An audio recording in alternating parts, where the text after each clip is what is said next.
Reflections with theologian Father James Bacik, campus minister at the University of Toledo.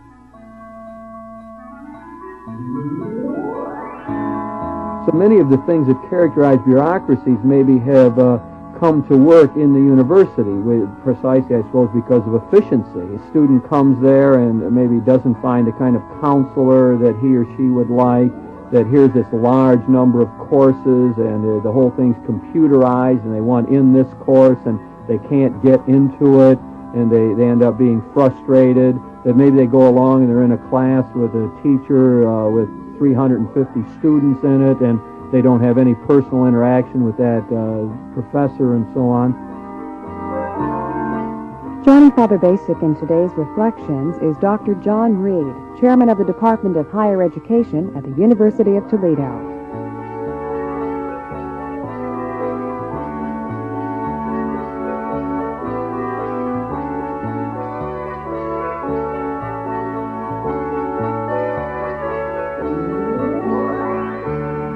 Today's Reflections focuses on the topic of structure and planning and higher education.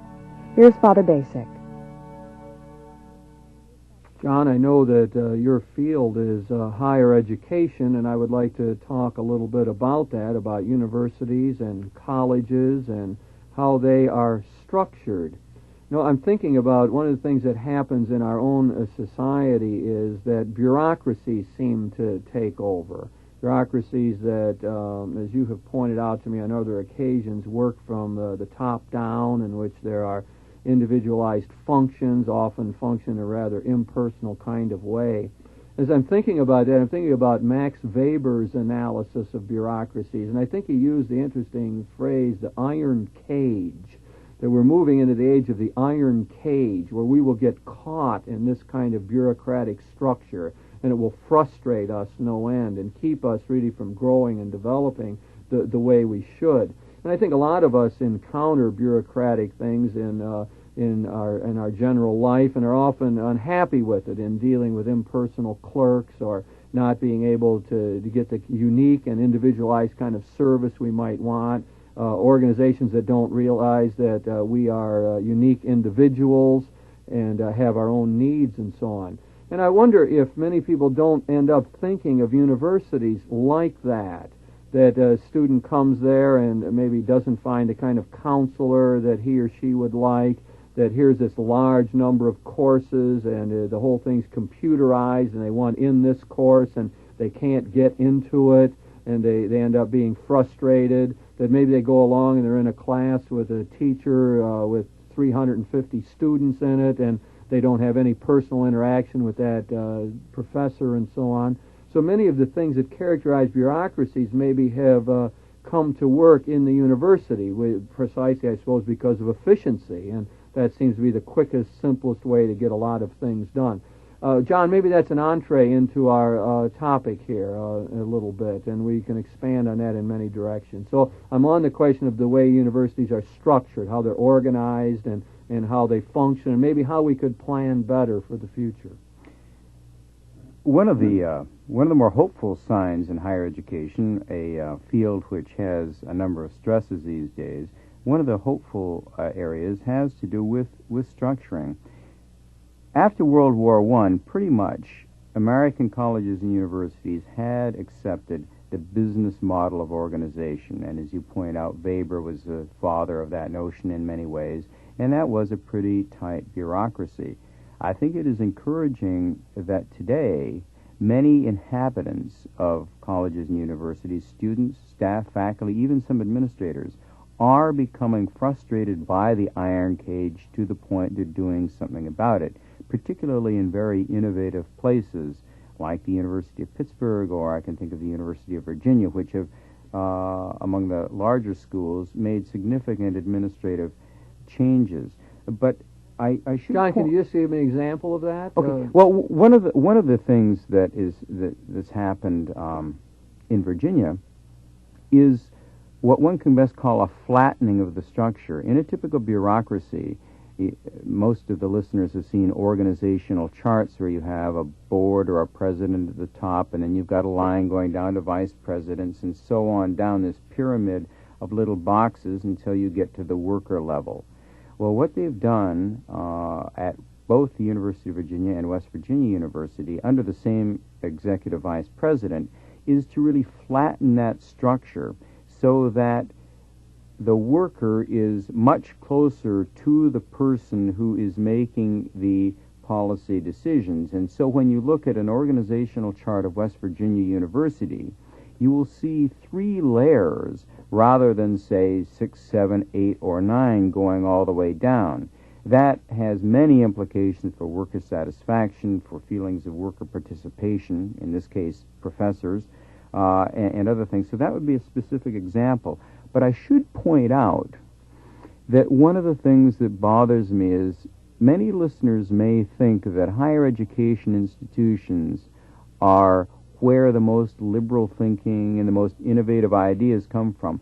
It is true that in higher education institutions a lot of good thinking goes on and a lot of research and development takes place. But in many ways, the people who do that innovative work are themselves pretty conservative. And so what has happened historically is that in administrative and structural terms, higher education institutions have tended to follow rather than lead the society. In the case that we're talking about now, bureaucracy, it was the business model that higher education adapted. And now that some things are changing in innovative places, it is because those changes are taking place in business. And even more ironically, American business is largely changing because of influences from Japan and other places. So if you want to find out what American colleges and universities are going to do structurally, one of the best places to look is in the recent book In Search of Excellence by Peters and Waterman, which is an analysis of America's best-run corporations. And they give 8 major ideas about what the best-run corporations do, and many of those have to do with structure, and it's precisely those notions which universities are now beginning to implement. Would it be worthwhile exploring those, John? Is that a way to go in the discussion, or does that maybe get too technical or take us afield? No, is it safe they're to very say simple. that one of the things we're trying to do is to avoid some of the impersonality of the system, and what we're trying to do is provide for the uniqueness of individuals more, and to give greater satisfaction, job satisfaction. In other words, it seems like when there's direct interaction between human beings at a more flexible, spontaneous kind of level, that things go better. I mean, I'm thinking, isn't this what we're finding out in some of our industries? I'm just thinking of it as a layman without knowing the intricacies of this, but that evidently in the Japanese industry, they have a greater sense of participation in the making of the final product. They have a greater sense that they are a major part of producing this larger product, and they feel a part of a team in a sense. Precisely. Something that I suppose the people on our assembly lines have often not felt in our own automobile industry. Or in our own educational systems, be it the schools or colleges and universities. Perhaps it would be, since the notions are fairly easy, maybe I should just list the 8, and then I think that the implications will be clear. The first is a bias for action. You try things. You don't get reluctant. You take some risks. The second is close to the customer. Yeah. In other words, to reduce the space, I mentioned flattening the structure, get close to the customer or get the people at different levels closer together, be they students, professors, or administrators. A third, autonomy and entrepreneurship. Ideas are respected. Workers, professors, students, all their ideas get a fair hearing. Decisions don't come from presidents, boards, vice presidents down. Everybody's ideas are valued. Productivity through people. You just mentioned that point, that it is the people who are responsible and get the credit for the productivity, and the managers simply facilitate the work of the people. 5, hands-on and value-driven. That is, managers at all levels get their hands dirty. They may teach a class, they get involved in the activities down to the smallest on campus, and it is value-driven. 6, stick to the knitting. Institutions of higher education, like businesses, have to do what they do best, and to the degree they start getting involved in a lot of other activities, they take real risks in losing sight of their mission and purpose, and that's happened in business. 7, simple form, lean staff.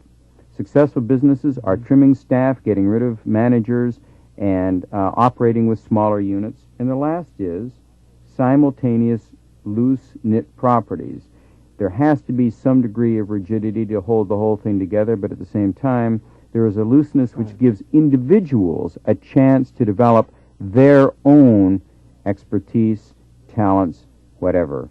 My original comment about one of the purposes of this, of personalizing the whole structure and operation, really is one way of looking at it, isn't it? Right. That's what one is trying to do. You know, just at a human level, we know this, don't we, John? That, you know, when we interact with people on a first-name basis, or when we have some interest in what's going on in their life, or people treat us that way, I think we just respond much better.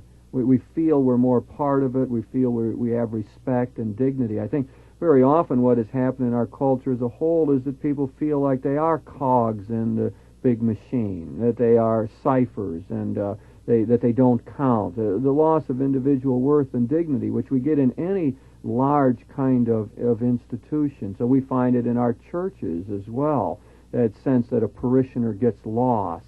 And in some way, we need to feel what we often call co-responsible for the institution, for the community. Like, I'm part of it, I'm an equal part of it, my ideas are respected, and if it's going to work well, it's because I put my effort into it. If you fail as part of the community to do your little bit, then the community is going to be less viable, less effective than it otherwise would be. And people will take that responsibility gladly. Just yesterday I was reading an article on the American automobile industry, and one worker was saying that now, and I can't remember if it was at Ford, I think it was at Ford, that now on the line he had the right to stop the assembly line of the part that he was responsible for if he saw a problem. Before that time, the mechanism would keep moving until the part came to a checker at the end. But now this person has the responsibility, and when he was talking about it, he was exhibiting ownership and partnership and responsibility, and I know that will be a better product because that person has a real stake in it. And the same thing can be said. So all those principles I articulated, really the overarching notion is people, respect for the individual, and to make sure that their participation is real participation and felt participation. And then our structures have to be changed to accommodate those notions. And that's happening. That's a good thing to hear. John, as I'm listening to you, I'm, of course, thinking of the role of the church on the campus and the campus ministries and so on. And surely one of the things that we ought to bring to the whole running of the university, and our input has to do with the individual worth and dignity of human beings, that people need to be treated with respect, and that some part of our job, I think, is to be on alert for the times when this doesn't happen, and maybe to become somehow an advocate for people. You know, I can think of times when I've had to deal with administrators because I thought that individual students were not being treated fairly, that they couldn't get a hearing, that their voice was simply lost in the bureaucratic shuffle. And I think part of the role, therefore, that I would see of the churches is to keep talking about dignity and worth of individuals. That's kind of a value question that needs to be kept in front of people. And I think it probably has to be sold on the basis of what is good for the institution as a whole. I'm reminded of the fact that sometimes corporations ask me to come and give time management talks to their employees and their management people and so on. And I always find that interesting because when I come in, I say, you know, I'm not here to help you sell this product. That's not my business. That's not into that. I'm interested in you as a person and in trying to help you manage your life better. And a lot of my talk is about more time with your family and taking care of your kids and so on. And in a way, you'd think, geez, I'm taking time away from their involvement in work. But the enlightened industries have learned that's in their own self-interest. That if they bring me in and I help to make these people better family people and have happier marriages and more at ease in dealing with their kids, that in the long run they are more productive workers. They do a better job for the corporation. And it is interesting that corporations are beginning to see this. And I think that when we take it here to the university level, probably one would be looking for the same sort of input from the Judeo-Christian tradition or out of any of the religious traditions that would say, hey, we're not just running an impersonal institution here. You'll get better results from your professors if the administrators and professors are in dialogue somehow. And sure, they see they're in cooperation. Oh, I would agree that the churches can make a very valuable contribution in terms of keeping before all the participants the wholeness of the lives, and to point out that what happens in a class is just a part, and that there are other dimensions of all the people and actors which are important and which will affect tremendously their performance in a particular activity. I would say that the church will never be successful doing it in any kind of preachy way, but I know that at the University of Toledo, through the Interfaith Center, there are some really good activities where the members and representatives of the church become full partners in the ongoing intellectual processes and student life processes, rather than as some didactic, separate activity. I think that's what people often fear, isn't it, John? Right, sure, that it's going to be churchy or right. something, rather than just simply keeping that dimension. You see, it would seem to me that the people who represent religions have a particular expertise, even as a physicist does, and it is the unique combining of various perspectives and expertise which will lead to the best experience for all in the community, students, faculty, staff, alike, and that perspective should always be heard. I am reminded that as structures are changing, how we go about planning in colleges and universities will then have to change too, because the kind of planning one does, long-range sort of dry planning, which is suitable for a bureaucratic mode, simply will not work in a trimmed-down, more active institution. John, before we launch into the planning, let me just back up there, sure. because I want to reinforce an idea that you said about the way the church interacts with the university, which is very important to me. And I like the way you said it, or the thrust of your remarks. It is as an active partner, not as a moralizing body or a preaching type style. I think it is simply in living the life of the university. I mean, I like my role where I'm able to teach a bit at the university, because I think that, I bring some dimension to that. I like the luncheons that we have when we get together and the faculty is able to come and we eat together, and then we take turns giving papers and discussing it. It seems to me that's a really valuable thing that we do, precisely because in many ways it doesn't go on as much as we would like. That is, that kind of interchange of ideas. We need more forums like that and opportunities for it. So that's something that we end up, I think, doing along that line. And I think even the kinds of courses that we would teach, or educational opportunities that we offer. So we've brought in a number of speakers, good people like Richard McCormick on medical moral ethics, which I noticed drew a large number of student nurses.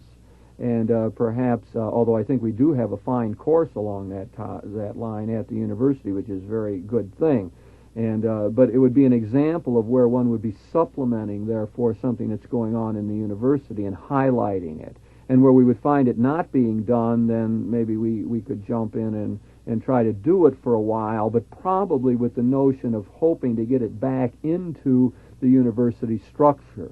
Sure, supplementing, complementing, serving as a catalyst, all those things I think are really valuable and have great potential. Then we gain respect and credibility in that way. See, I think a lot of campus ministers around the country are, finding it hard maybe to gain that, or wondering how they gain that entree into the university. They're often sensing that they're sitting on the edge of it, aren't part of it. They're only consulted when they think there's going to be a riot, and they bring them in to try to quell the riot or something. This has been, in the minds of many campus ministers how it's worked. but one would hope for a much more integrated partnership ideal. And I think it can work. And I, in my experience in 13 years or so in the campus ministry, I have found that openness on the part of administrators and faculty. It seems to me that there's been a good interaction and a willingness to work together on those things. Well, I think that there is the potential, and I think there is the goodwill, which can be explored. And as I was suggesting earlier, I think that new methods of planning can help a great deal in this. One of the topics of current interest in higher education is the notion of strategic planning as opposed to the planning that's gone on before. In very simple terms, strategic planning means that an institution will have an ongoing process by which decisions are made. Decisions won't be cataclysmic events brought down from on high, and they won't be the products of long deliberations. Strategic planning is an active process which is ongoing in an institution and which importantly involves many different participants. It would seem to me that since ethical and moral questions are very important on all campuses today, again, not in a churchy way, but simply that those are important dimensions of every human being's life, that it would be entirely appropriate for, in an ongoing strategic planning process, whether it involves budget or curriculum or staffing or anything else, that at appropriate times, representatives from different religious groups be part of that, not as token representatives of the religious viewpoints, but just as interested members of the community. And when you have a dynamic process, it's much easier for more people to participate in a fluid way than when you have a very formalized committee structure with specific representation. So I think strategic planning and its flexibility and innovative, ongoing, enthusiastic spirit gives great hope for incorporating the important viewpoint of campus ministries. I like that, and it does seem to me to be a big advance as to the way institutions would be run. John, let me tell you something that we've developed in our own campus ministries over the year, and with advice from important people, that one of their ideas was that there not be a lot of effort put or time into involving a lot of people in the overarching structure of the whole thing. That you didn't need a lot of people that would be expected to have an overview of what the whole institution or the whole campus ministry would be about. That only a few people could be expected to do that, and they ought to be working at it. But the way you involve people is to bring them in on an ad hoc basis or a very limited basis. So you would bring in people who work in the counseling department, and maybe they would run a marriage course for us. You wouldn't expect that person to sit on a parish council where they would have to spend hours and hours dealing with budgetary matters that they don't care about or have any expertise over. But what you'd ask them to do is to function in dealing with this thing that they do so well, that is counseling people in preparation for marriage. And so we really did away with a lot of the overarching structure and worked to what we often call the functional model, which sounds very close to what industry or what you're describing here is moving towards. Sure, I think that that's a very good analysis, and that one of the keys to successful businesses and to making this kind of planning work is to get people involved who are interested in the issue, and not to force them because of some artificial structure to become involved in things that they really aren't interested in. And again, the reward system will have to reflect those interests, but I think that that's vital. You've given some very good examples. One of the other important issues of strategic planning that should be mentioned is that it involves not just the institution looking inward, as higher education institutions have tended to do, but a very important element is monitoring the environment. And one can say the environment might be the culture, to be constantly aware of what's going on outside that we as a social institution have to take into serious account. Obviously, what's going on in terms of national life, in ethics and values and those kinds of questions, are of great importance and have to be incorporated back into the planning processes of the institution. No longer are good institutions going along as if changes in the environment did not affect them, and as if the people who are involved in those changes weren't there. Those changes are being incorporated and accounted for, and the people involved are being taken into the planning processes inside, and that would include, again, campus ministries. Right, and it would include representatives from the society as a whole, no doubt. And certainly, much more community involvement. Community involvement. You know, that's one of the things that strikes me about the University of Toledo, John, when I came here, is the tremendous involvement in the city as a whole. In other words, the sense of the university being part of the community. I mean, you just think about the people who come to the athletic events and so on, and how many people from around the city participate in those. And even in our own campus ministry, like when I give a series of lectures on Tuesday evenings on popular religious figures and so on, there are large numbers of people coming from around the city. And I'm very at ease with that, because it seems like it's exactly what happens with the university as a whole in our community. And it's very important. It is, right, that interaction, and that probably there's ways of improving all of that, and I think that's what you're suggesting in your own remarks. Oh, sure, we're never perfect, but we can just find directions toward which we strive. Right. John, we've been talking about the way we structure universities and the planning, and one of the things, you know, I get out of the comments you made, and I think the fine cultural analysis and what we're learning from industry and all of that is the personalization of the community. The That's the key community. point. That is what seems to me to be crucial, and what I would like to latch on to. The more we can make people feel their dignity and worth, whether they are administrators, the professors, the students in the university, all the staff people who work there, so that people would feel a part of the whole thing. That would be a large step forward, and I would hope that the churches, religious traditions could be a part of that.